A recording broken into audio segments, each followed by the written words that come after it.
Charles asked me to do this, I was so excited because I know he has a history of doing music, public speaking.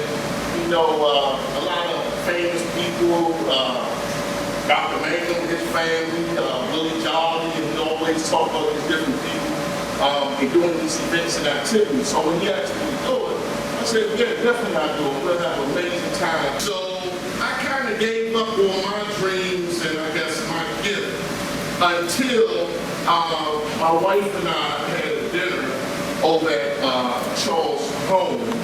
And he took me to his studio and he had all these computers and mics and software. And I don't know what it was, but it just touched me. It touched me because I was like, man, I need to get back into my music. I need to get back into bringing these things out of me. And I would like to thank my wife because I think in the next 3 weeks I spend like $15,000 on music equipment, keyboards, Apple computers, on and on and on. We started a music label. So I'm happy to be here because I absolutely love music. And Charles allowed us to hear some of his new stuff. I was definitely entertained. He got this song called Hey Babe that I can't get out of my head. I woke up this morning singing this song. So you all would really get the opportunity to hear some of his new stuff. Yeah. Okay, let's get a round of applause. I'm going to tell you why we give him a round of applause. Because he remembered all the words to the song. That's not always easy. You got Snoop Dogg and all these rappers, they can't remember Lil Wayne, they can't remember the words to their songs anymore for some reason. Man, I wasn't trying to do my show. So anyway, so let me ask you this. Yeah. When did you discover that you could sing or wanted to speak public? How old were you? The singing part, and where were you? The singing part was kind of easy because everyone in the family either sang, they played an instrument, and I just thought I was supposed to, like, a duty that wasn't a responsibility. And, well, it was a responsibility, but a natural responsibility. It wasn't a burden. You know, it was just something that one day you're going to do this. So I just was glued to music in every form I could, and I watched my mom and my cousins, and you know, so. But mama can sing. Yeah, she used to sing with a group of the Brown singers when they were little ones, a long time ago. Okay. And as far as speaking, now the speaking part is a little different because I felt like, well, I went through a lot of challenges in life. I was a substance abuser for over 20 some odd years. I'm also a 2-time cancer survivor. And when that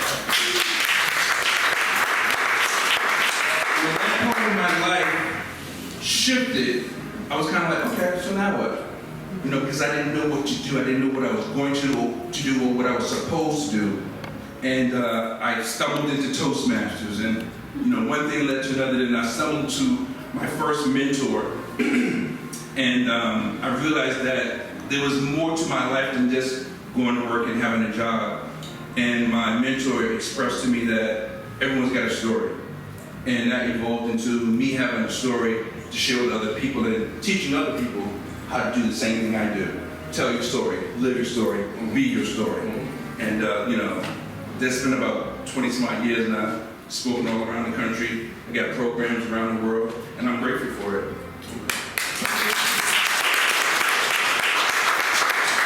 So have you ever performed with groups or anyone professional in the sense of anyone we know? Oh my goodness, yes. Big bands? I had a band when I was in New York called the Free Band. We had so many names. 6D, the Free Band, Moving Heavy. But I also performed with, I don't know if you guys know this guy named Freddie Jackson. But we were there was a group called Paul Lawrence, well, it's a long story. The Paul Lawrence Ensemble. That led to Freddie getting an opportunity to come out as a professional singer, and he's done great things, as you all know. Paul Lawrence is still a good friend of mine today. We still talk frequently. But in addition to them, Ray Goodman Brown, their manager lived in my building at one point when I was in the Bronx.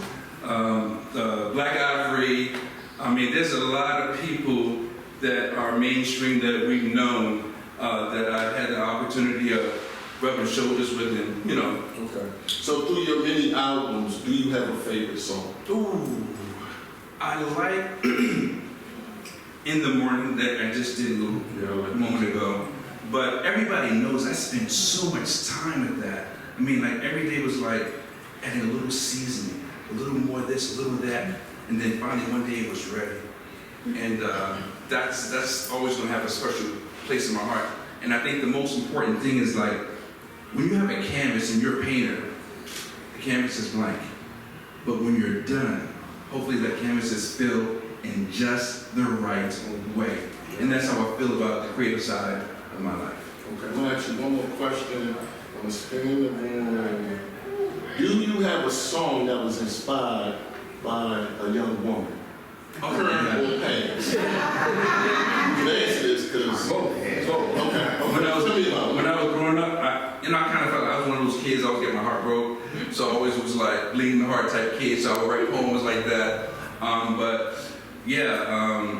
the new album in particular, there's several songs that were inspired by real life situations and experiences. Sometimes you're hurt, sometimes you're just confused, sometimes you just got this longing for it and just beat. Why can't y'all just be right, huh?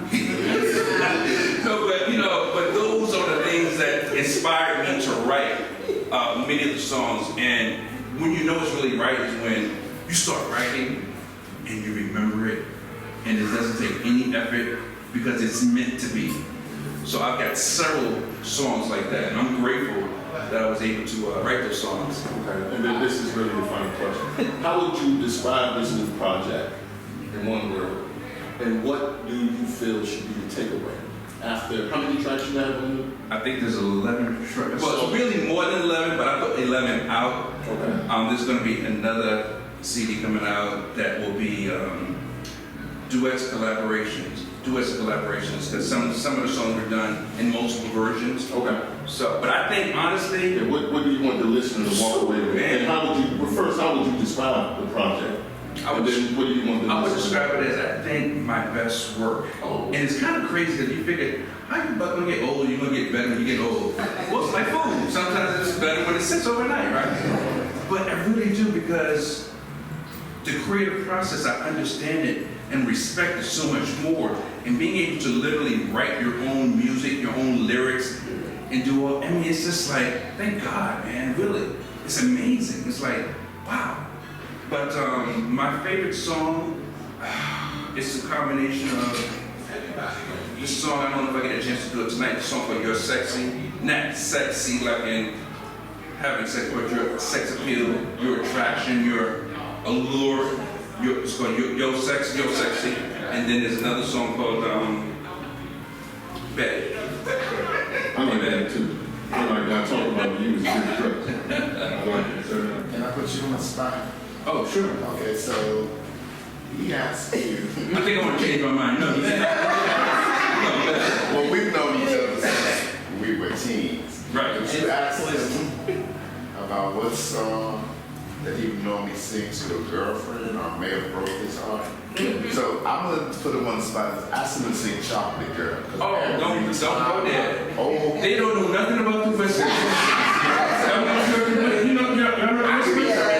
could be coming up outstairs. I could be "Chocolate Girl." We'd be going to street. If there was such a thing as a wish come true, I would wish for you to love me just as much as I love you.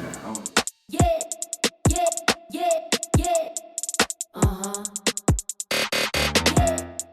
You're sexy, so good to me.